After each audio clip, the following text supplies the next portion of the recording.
اور ہر طرف سے ٹیلیفونوں کا تانتا بندھا ہوا، اس وجہ سے آپ تک پہنچنے اور آپ سے بات کرنے میں دیر لگی۔ ایک دوسرا مسئلہ اس وقت یہ ہے کہ نماز جنازہ اور تجہیز و تکفین کا مرحلہ درپیش ہے، لیکن یہ بھی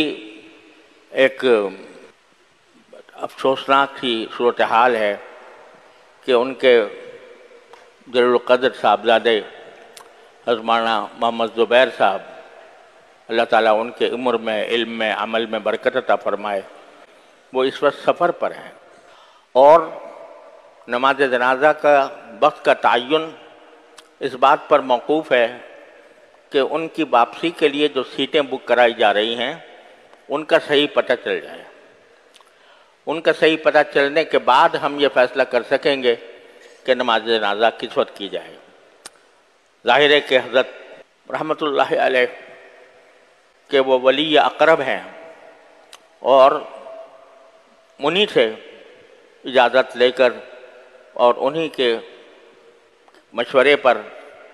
ہمیں عمل کرنا ہے۔ اس لیے ابھی اس کا انتظار ہے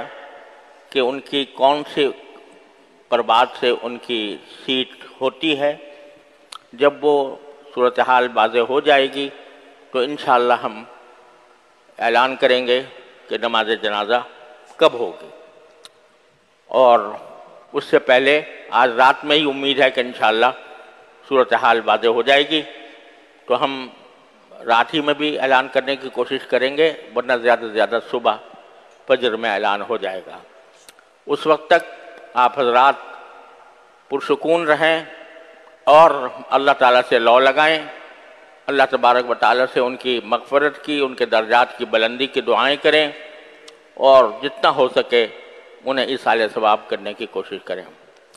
بس یہ چند کلمات تھے جو مجھے آپ حضرات سے اس وقت کہنے تھے۔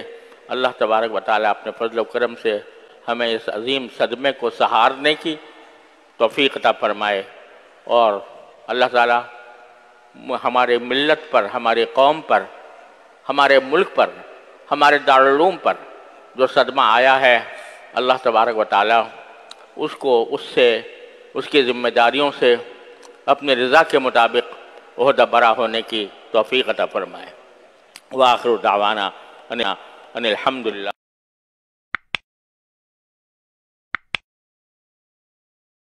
ویڈیو کے نیچے سبسکرائب کے بٹن پہ کلک کریں، بیل کے آئیکن پہ کلک کیجئے تاکہ ہر نئی ویڈیو کی نوٹیفیکیشن آپ کو